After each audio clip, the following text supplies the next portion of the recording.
Okay, so today I'm going to be talking about the ketogenic diet, emerging evidence for use as a therapy in metabolic disease.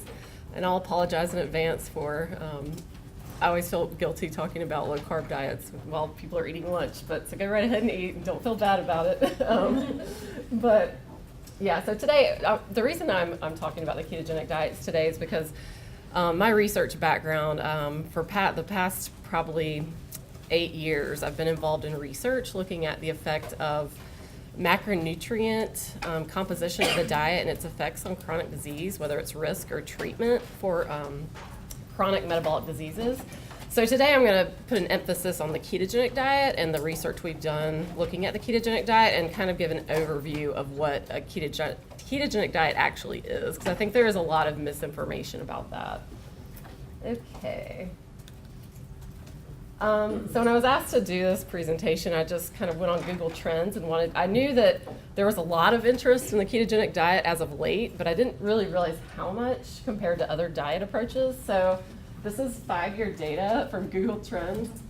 And what you can see is that around every January, there's typically a spike. So this is January 2017, and this is January 2018.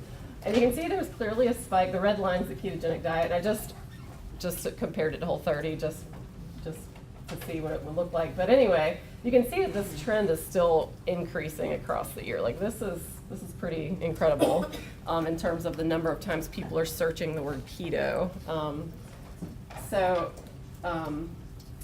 And there have been a lot of things in the news and in media about the ketogenic diet, and not all of it agrees with each other. So there's a lot of reason that the public would be really confused about whether or not the ketogenic diet is a good thing to do. January of this year, some of our work was featured in a JAMA publication called The Interest in the Ketogenic Diet Grows for Weight Loss and Type 2 Diabetes. This article actually went viral and had about 400,000 views in under 30 days.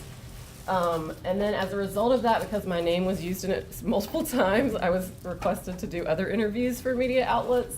So there was one in Cosmopolitan, The Weird History of the Keto Diet, and a couple of others. But then there's also, if you go into media outlets and look at what registered dietitians and nutritionists say about the ketogenic diet, it's never very positive. So on one hand, you'll see positive things about all these great uses of it, and then you'll also see medical professionals and dietitians telling you that it's, these are some words I actually pulled from some of these articles that nutritionists and dietitians use to describe the ketogenic diet.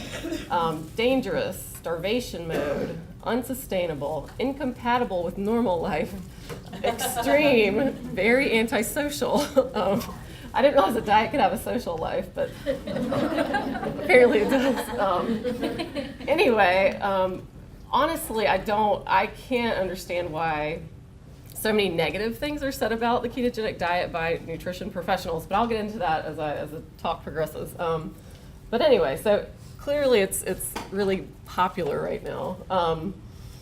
So I just wanted to kind of go over a brief history of the ketogenic diet because it's not new. It's actually been around for centuries.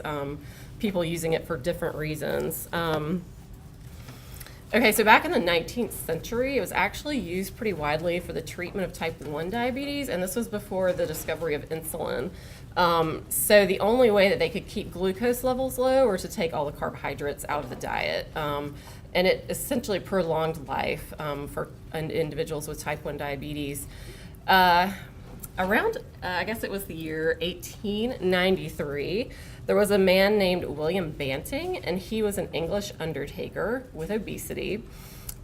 He actually experimented with a lot of different dietary approaches to try to reduce his body weight and had a lot of success when he took all the carbs out of his diet.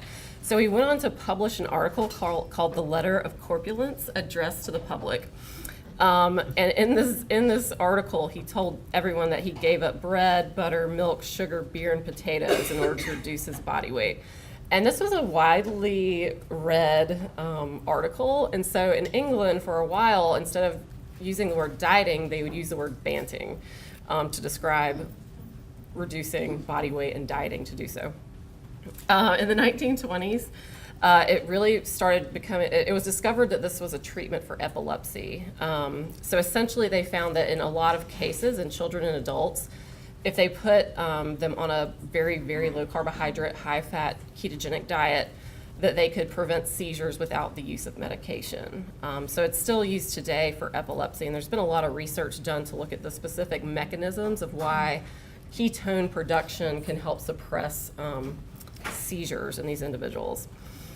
It was not until the 1960s that it started to become popular for weight management reasons. I believe there was an article published in the 1960s reporting the effects of a ketogenic diet on weight loss. It wasn't until 1972 when Robert Atkins published his Diet Revolution book, where he describes the ketogenic diet and how he would use that throughout the 60s to treat patients with obesity and diabetes. So he went on to finally publish the book, but it was also widely criticized by other people in the medical community, because at the time it was pretty widely accepted that high-fat diets were linked to heart disease. So it was criticized pretty heavily.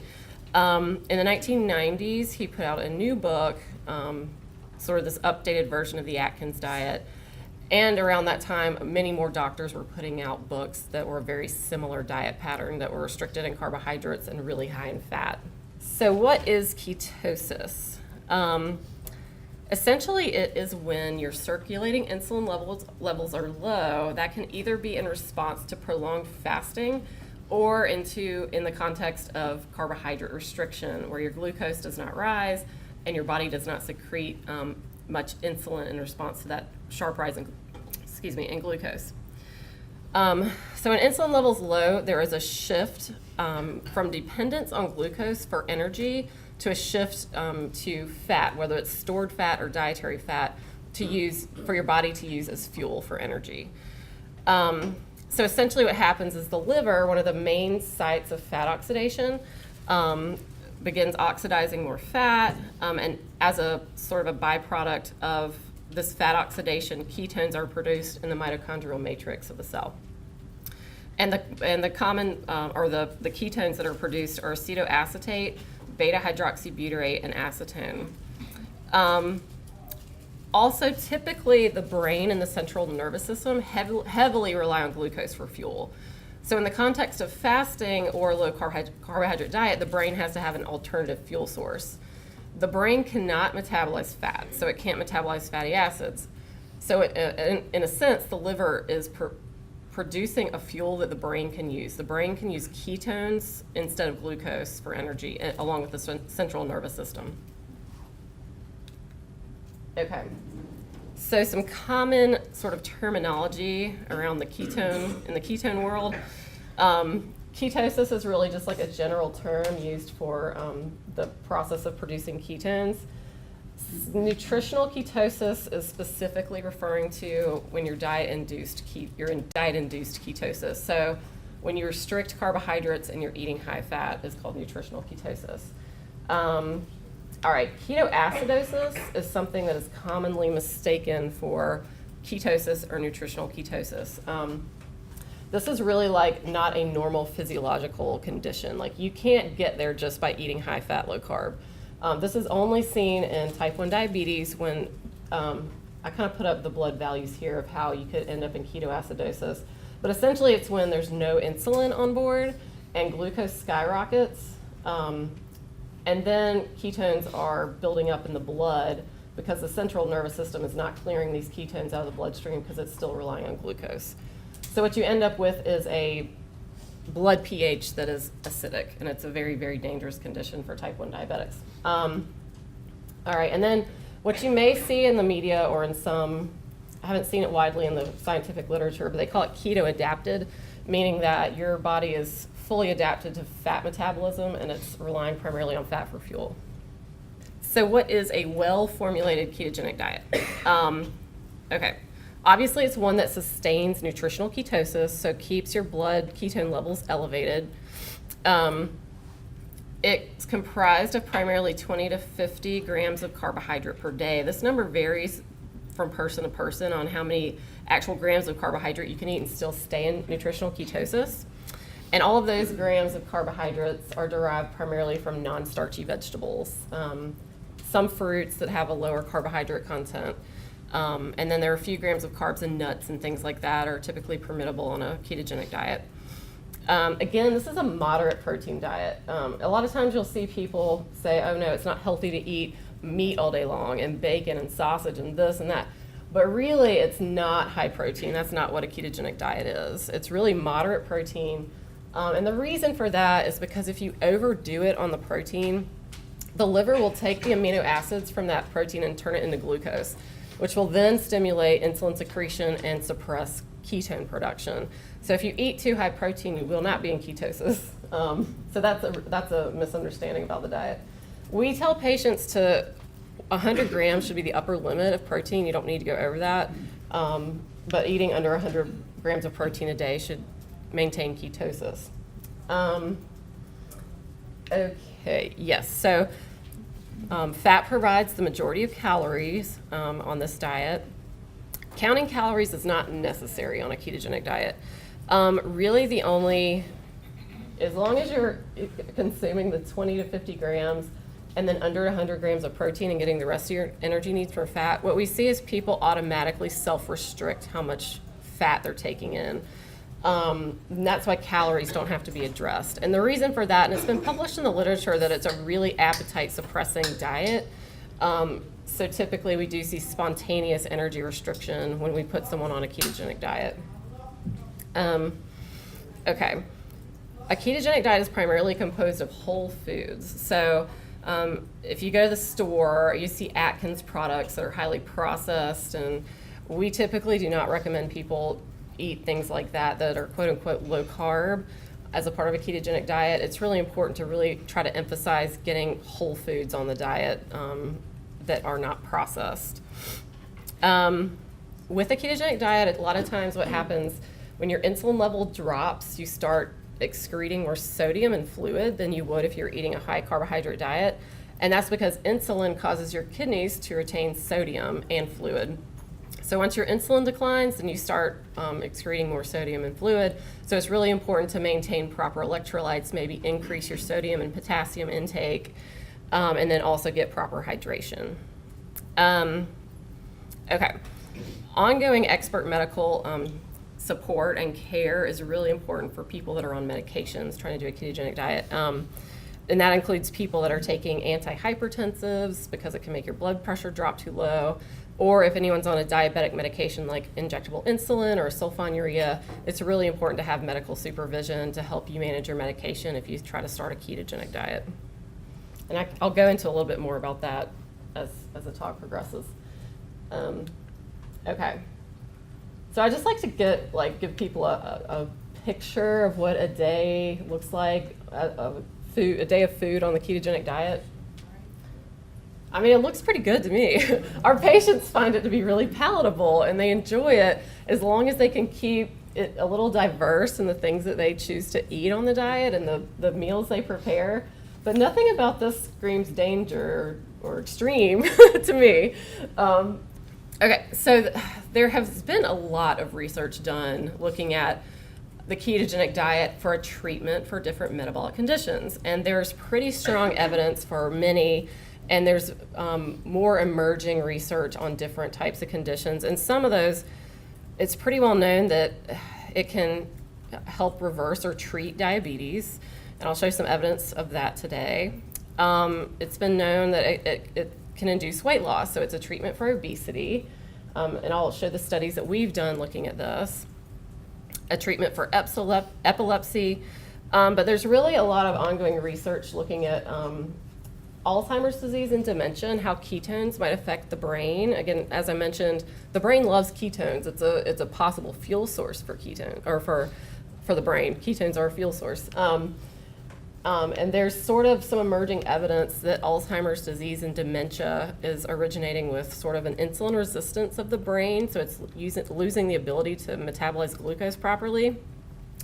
So there's the idea that if a person could be switched onto a ketogenic diet, the brain may be able to use ketones as a fuel instead of glucose. PCOS, we've done one study, not with a ketogenic diet, with a low-carb diet, which I'll show today.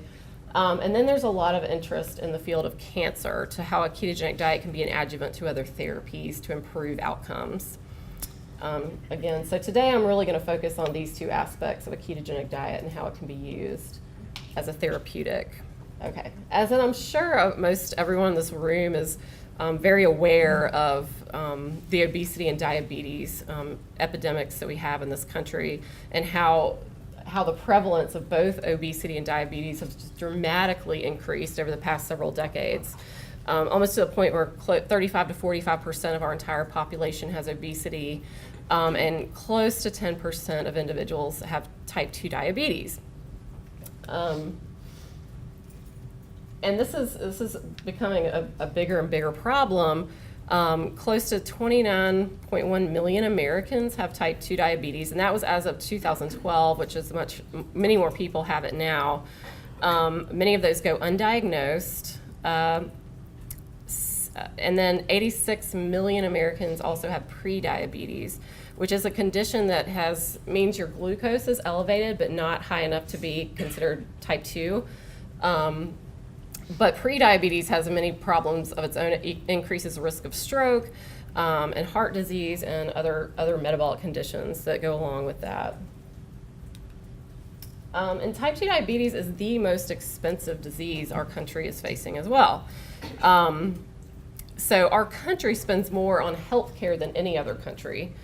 In 2013, there was data published from 2013 showing that diabetes was the most expensive disease, and close to $1.1 billion were spent treating this condition.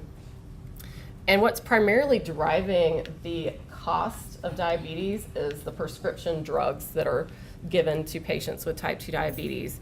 And this is really, here we're looking at the breakdown of costs across the years and healthcare dollars spent on diabetes. And this line here represents those that are spent on pharmaceuticals to treat the disease. And I think really in these recent years why we see this spike is more and more designer drugs are coming out to treat diabetes. So people end up on multiple medications that are really expensive, really driving up the cost of this condition. And just to briefly touch on what is diabetes and what are the major players in terms of how you end up with type 2 diabetes. It starts out with insulin resistance in multiple tissues in your liver and skeletal muscle, which are two of the primary sites of glucose disposal. Once you end up resistant to the effects of insulin, so you're no longer taking up glucose like you should, your beta cells start to compensate by they call it hyperinsulinemia, by secreting more insulin to try to maintain glucose homeostasis. It can also be thought of a condition of carbohydrate intolerance. So you're losing the ability to metabolize carbs and glucose as fuel. Over time, when your beta cells lose the ability to compensate for rising more insulin resistance, your glucose ends up rising. So you end up with elevated glucose levels. Your beta cells do begin to fail. So we see altered secretory profiles after meals.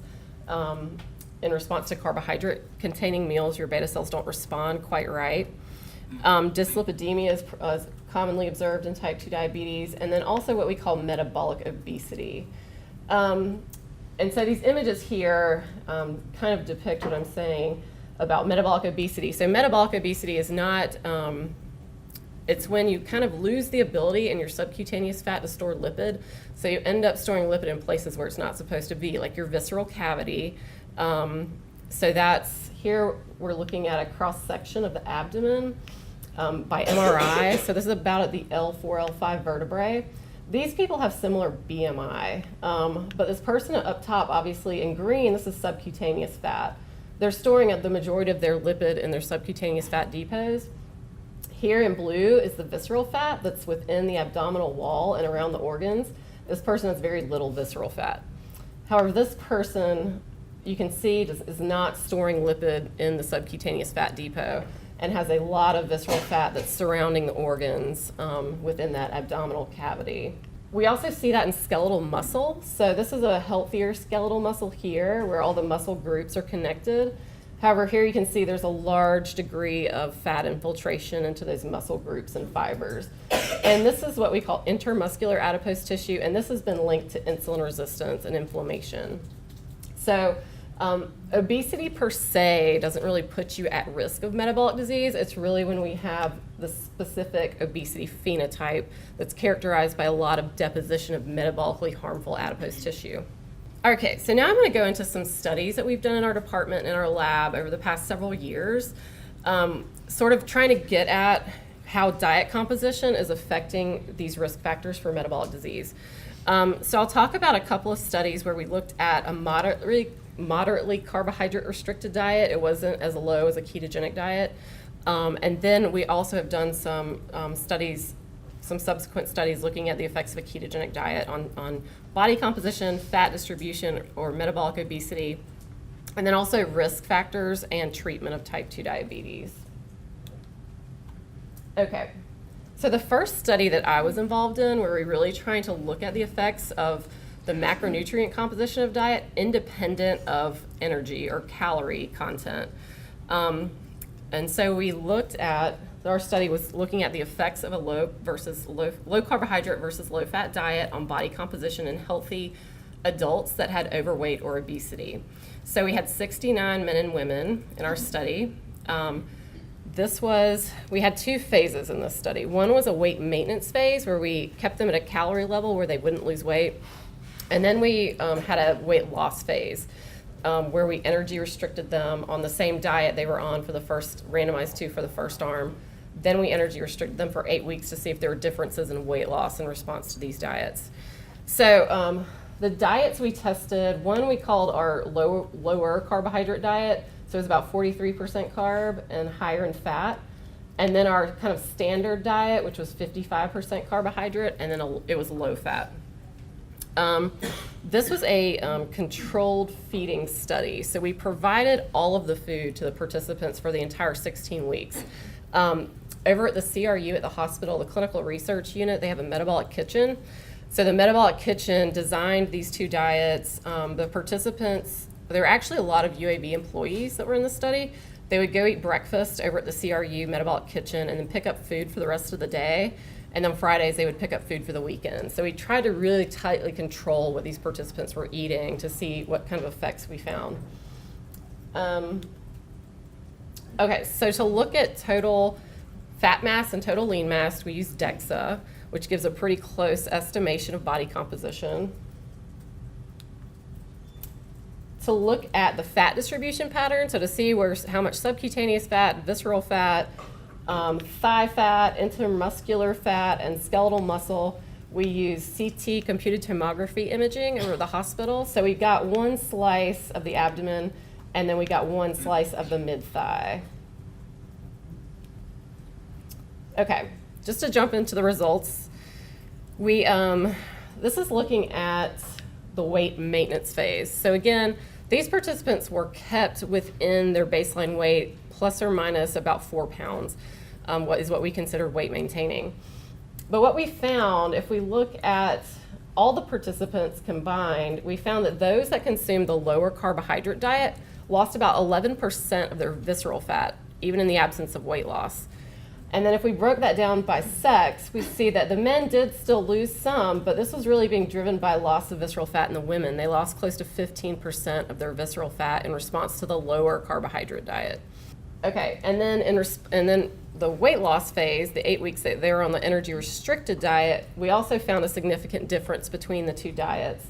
So what we found was that the lower carbohydrate diet resulted in significantly greater fat loss than the low fat diet, even though they were energy restricted to the same extent. At the midpoint of the first phase, where they were weight maintained, we would bring the participants in at the 4-week point to do what we call a solid meal test. So we essentially brought them in, hooked them up to IVs, would feed them their breakfast, they would eat it in about 10 minutes, and then we did blood draws over a 4-hour time period following the consumption of that meal. And as you would expect, this is all I really want to point out here, and should be obvious, right? But what we found was that the lower carbohydrate diet had significantly lower insulin response than our higher carbohydrate diet. Okay, so in summary, The lower carbohydrate diet promotes greater loss of visceral fat, even in the absence of weight loss. Lower carbohydrate diet also promotes greater loss of total fat mass when energy restricted compared to a low-fat diet. Okay. So after we got the results back from that study, it was kind of a proof of concept, I guess you could say. We wanted to test a similar diet pattern in another group, and that was a group of women with polycystic ovary syndrome. Polycystic ovary syndrome is the most common endocrine disorder among premenopausal women. A lot of women don't find out they have it until they are trying to get pregnant, and they go to their doctor and find out they have infertility, and then they also find out this is being driven by polycystic ovary syndrome. These women are typically obesity prone because they have very high insulin secretion in response to glucose. This insulin secretion is also driving high testosterone levels. So insulin actually stimulates the ovary to produce testosterone, and then that high testosterone also causes a bunch of different other metabolic problems. So we thought, because of their high insulin response to glucose, it might be the perfect population to test a carbohydrate-restricted diet and to see if we can improve metabolic and other outcomes related to the condition. So this study design was a little different. It was a crossover design, so we had all the women consume in a random order both diets. So they either started out on a lower carb diet and switched to high fat, or switched to low fat, or they started out on the low fat and switched to a low carb. The macronutrient breakdown was very similar to our previous study. And again, this was a controlled feeding study, so all the food, again, was provided by the metabolic kitchen over at the CRU. And it was also a weight maintenance design, so we did not design the diets to make them lose weight, so we could specifically look at the effects of the macronutrient breakdown. Okay. Here we also did insulin sensitivity and beta cell function testing. And to do this, we have the participants at baseline and follow-up consume what we call a liquid meal, and we do a liquid meal test. And it's a mixed macronutrient meal, so it's a Carnation instant breakfast. And then we do 25 blood draws after they drink the mixed meal for 4 hours. And based on the insulin and glucose responses, we can calculate insulin sensitivity, and then based on C-peptide secretion, we can also do mathematical modeling to look at beta cell function. So here are the results from the metabolic outcomes from these two diets. And what we found is that there were significant metabolic improvements in the absence of weight loss, again, with our lower carbohydrate diet. So we found a significant decrease in their fasting glucose and fasting insulin. Phi-D significantly improved, and Phi-D is a measure of beta cell response. It's the acute insulin response to glucose. So what we found was, and that suggests significant improvement in beta cell function. Testosterone significantly decreased, and insulin sensitivity significantly improved in response to the low carbohydrate diet. A comment we always get when we're testing high-fat diets is, well, what happens to their lipids? Like, people think people are going to fall over from heart disease if they start eating high fat because their lipids will be high. But what we actually found were improvements in the cholesterol profile in response to our higher fat diet. Here we're looking at total cholesterol significantly decreased in response to the lower carb. LDL significantly decreased, and HDL I think it dropped a little bit. Yeah, okay. Okay, so then we also, in looking at their fat distribution pattern, we again found, as similar to our previous study, that visceral fat was significantly decreased in response to the lower carbohydrate diet. Intermuscular fat was significantly decreased, and lean mass was preserved, whereas it significantly dropped in response to the low fat diet. So again, we're observing the sort of selective depletion of these metabolically harmful fat depots in the absence of weight loss again. So in summary of this study, we found that carbohydrate restriction relative to fat restriction resulted in loss of visceral, ectopic, and total fat, retention of lean mass, and then improved insulin sensitivity and beta cell function. it was really after we got the results from this particular study that we really became interested in looking at the ketogenic diet. Obviously, the carbohydrate content of the diets in these studies were not low enough to put someone into ketosis. But we were interested in sort of, because these were really tightly controlled feeding and really more of a proof of concept looking at macronutrient composition, we were interested in how the clinical recommendation of a ketogenic diet might impact some of these outcomes. So we were funded by the American Egg Board to yeah, they love funding research, and they're a great group. They fund a lot of research because of how eggs were sort of demonized years ago because of the cholesterol content in the yolk. Most dietitians would recommend someone to eat a max of 3 whole eggs per week. So they've been fighting that for a long time, trying to promote egg consumption. And eggs actually fit really well into a ketogenic diet, so they were interested in funding our study. But we wanted to ask the question, so multiple studies have been done using the ketogenic diet to look at weight loss, to look at diabetes outcomes, to look at multiple other outcomes. But what hasn't really been done is the diet has never been tested in a group of older adults. So, because we've got this aging population that now has obesity, no one really has tested whether or not a ketogenic diet is an appropriate approach for weight loss in this group. With aging and obesity, it's a particular concern about whether or not to recommend a diet, and I'll talk more about that in a minute, mostly because with aging alone and the absence of obesity, what you still have is a progressive loss of lean mass, which is concomitant with an increase in fat mass. It's also been termed sarcopenia if you've got this accelerated depletion of muscle, which can result in decreased strength, decreased metabolic rate and aerobic capacity. And then also that can lead to lack of or a loss of physical function and independence in older adults. When you add obesity to sarcopenia, which is a low muscle mass relative to excess fat mass, it's been called a double metabolic burden. And these are actually 2 participants of ours from previous studies. This is from an older adult with obesity, and this is from a younger healthy person. But what you can see here, again, we've got this healthy muscle without a lot of fat. But here we have severe muscle wasting. So like this muscle here is almost non-existent in this person. And her muscles are really just islands floating in fat. There's a lot of fat infiltration. But so what you've got is a person that's carrying around a lot of excess weight and not having the skeletal muscle to really support that, and it ends up leading to mobility problems.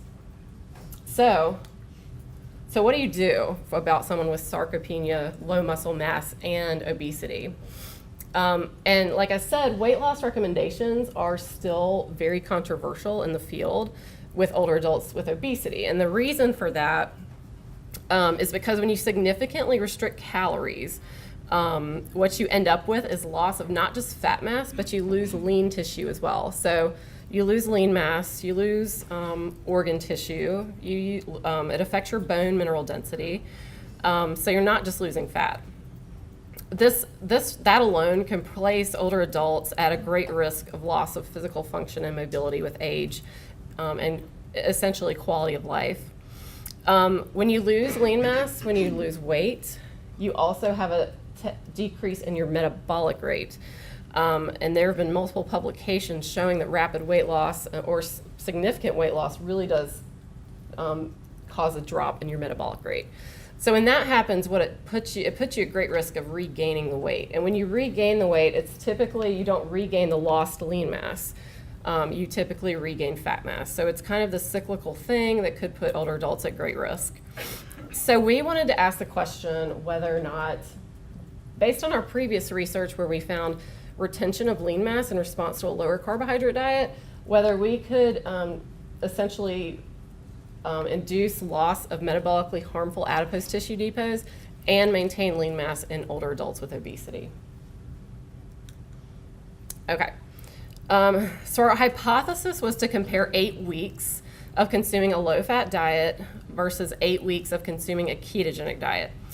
to see if it would induce preferential loss of visceral and ectopic fat. It would increase insulin sensitivity, reduce triglycerides, inflammation, and oxidative stress, and then also whether or not it would improve physical function and muscle strength in older adults with obesity.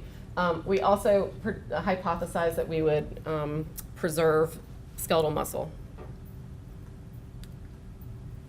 Okay, so our study design was 36 overweight and obese men and women, BMI greater than 30, age 60 to 75. We did not prescribe energy restriction. So we measured through indirect calorimetry their resting metabolic rate, added an activity factor, and then prescribed a calorie level that should not have induced weight loss. So they came in, we had a dietitian that they would come in bi-weekly to meet with that would provide recipes, menus, diet counseling, that sort of thing.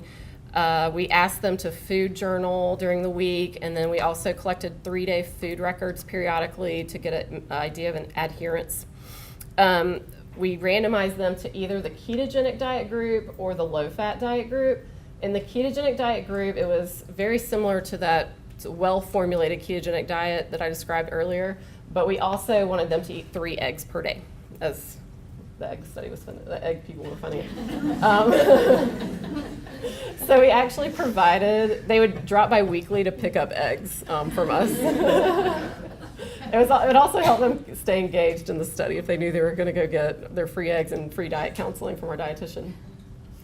And then we also provided breakfast bars, the kind bars, to low-fat group so they could have something too. Okay, so again, we measured their body composition using DEXA. We used MRI this time to measure abdominal and thigh fat. So we actually collected images of the entire abdomen from the L1 to the L5 vertebrae to get a better picture of total visceral fat. We also did imaged the entire thigh to look at the thigh fat distribution and thigh skeletal muscle. We measured resting energy expenditure using indirect calorimetry, insulin resistance using HOMA, which is it's a calculation you take from fasting insulin and glucose and primarily reflects hepatic insulin sensitivity.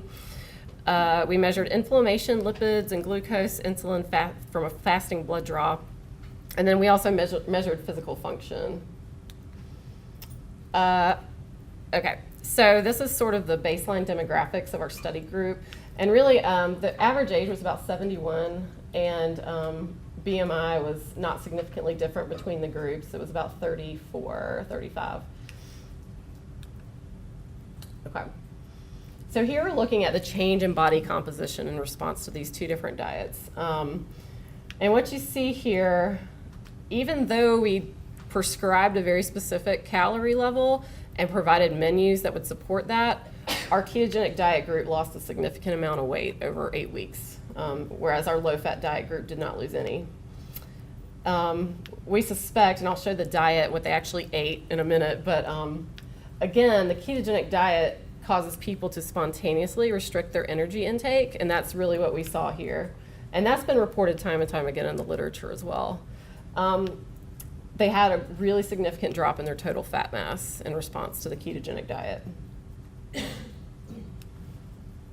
Okay, so here's what happened with the different fat depots. The only 2 depots we saw a significant difference between the 2 diets was the visceral fat cavity and the intramuscular fat cavity, which was really shocking to us. So we didn't see an actual, it looks like they lost more, which they did lose more thigh fat and subcutaneous abdominal fat, but it was not significantly different between the 2 groups. So suggesting that they were selectively losing these 2 fat depots to a greater extent.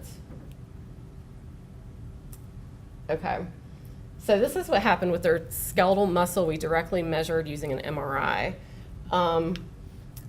It appears here that the low ketogenic diet group did lose a little bit more, but there was no significant difference between these 2 groups. And this was not a significant drop in skeletal muscle.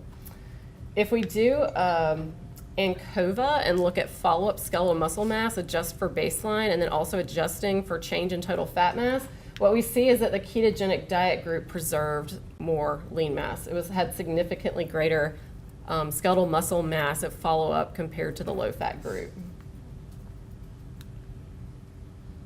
Okay, and then here we're looking at insulin resistance. We saw a significant decrease in insulin resistance. Here we're looking at, okay, yes, so that's their HDL cholesterol went up significantly, which is a good outcome for cardiovascular disease. And then also their triglycerides decreased to a greater extent than the low-fat diet. Okay, so what did they actually eat when we were prescribing them this 20-gram carbohydrate, high-fat diet? As we suspected, they did significantly restrict calories to a greater extent than the low-fat diet. They were consuming around 50 grams of carbohydrate per day, but they actually were eating about the same amount of fat as our standard diet, or low-fat diet. So really what was driving this decrease in calories was their carbohydrate restriction. We did measure at follow-up their beta-hydroxybutyrate levels in the blood. So that's the ketone level that you can measure in the blood, and it gives you a really good idea of the blood concentration of ketones, essentially. And this group was, in fact, in ketosis while eating 50 grams of carb per day. Okay, so in summary, our clinical recommendation of a ketogenic diet in aging adults with obesity may result in loss of total visceral and intermuscular adipose tissue, retention of lean mass, no significant decrease in resting metabolic rate. I didn't show that graph, but they didn't have any sort of drop in the resting metabolic rate that you would typically see. And then also they have improvements in metabolic outcomes that are related to risk of type 2 diabetes. Okay, so if I have enough time, I've got about 10 minutes. I wanted to talk a little bit about treating diabetes with a ketogenic diet. So really trying to answer this question, is it possible to treat and put type 2 diabetes into remission with diet alone without the use of medication? So the current standard of care for treating type 2 diabetes looks like this. And I pulled this from Diabetes Care, one of the leading diabetes journals. This is what physicians follow. So when they first see a patient with type 2 diabetes, they start them out on a monotherapy, so maybe metformin, a sulfonylurea, something like that. When it stops working, they continue to add therapies. So in some cases, we'll get, over time, if some of these oral medications don't work together, then they put the patient on injectable insulin. It's amazing how many people we actually see with type 2 diabetes that have to be on injectable insulin because these other therapies are not working to lower their blood glucose and sensitize them to insulin. And a recent study was published and presented at the ADA meeting showing that even if these therapies are lowering their blood glucose levels, typically the beta cells continue to fail. So these medications are kind of artificially treating diabetes by just lowering the glucose in A1C, but it's still not preventing the failure of the beta cell. So over time, these patients indeed will have to end up on injectable insulin. And this is, I pulled this from the MyPlate, it's specific for diabetes on what they should be eating. And it's something, if you'll look at this pretty closely, what you'll notice is that they've got some protein here, but everything else they recommend is a carbohydrate. And again, if we think about the fact that type 2 diabetes is essentially a disease where you are carbohydrate intolerant, maybe this isn't a correct approach to treating the disease, because what's absent here is any dietary fat.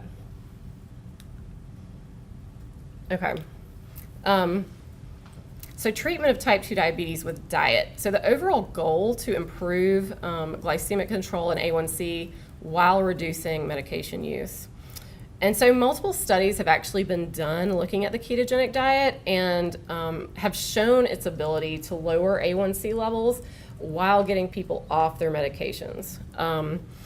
So I wanted to talk briefly about Virta Health, which is a company that was started a couple of years ago. It's essentially a healthcare company, and their mission is to reverse diabetes in 100 million people by not 2015. I think it's supposed to be 2020. But this is a company that is, it's nationwide. It was started in California, but they have patients all over the United States. And they use continuous physician supervision, personal health care coaching, and then also nutritional ketosis to help people lower their A1C levels and get them off medication. So last year, it might have been 2 years ago, they published their first paper from their patient population. The only limitation to this publication is that they did not really have it wasn't randomized, and there was not a control group that had a different diet or anything. So they were strictly comparing nutritional ketosis and looking at its effects. But they had 262 patients with type 2 diabetes. They had them in their program for 10 weeks in nutritional ketosis by using a ketogenic diet. So they had patients eat, I think it's less than 20 grams per day. And then they calculated their protein needs using 1.5 grams of protein per kilogram body weight for their patients. And these are the results they had just after 10 weeks. What you can see here is that in every A1C group, so this is the highest A1C group, and then on down, they saw significant reductions in A1C using the ketogenic diet. And then here we're looking at medication reduction. This blue bar indicates elimination of the use of these different drugs. Insulin, sulfonylurea, SGLT2 inhibitors, all these different drugs they were able to reduce in their patient population with diet alone. And then they've come out recently with their 1-year data. So for the patients that have been in the program for 1 year, overall, they've had really incredible results. 94% of their patients off insulin, 60% of their patients were able to reverse their diabetes completely. And so they've really gotten some really great results with their approach to treating diabetes. So I think that might be my last slide. Yeah.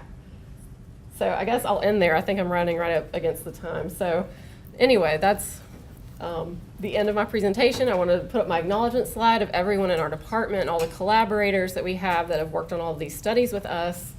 And then our staff and everyone who's made it possible for us to do this type of research. So thank you.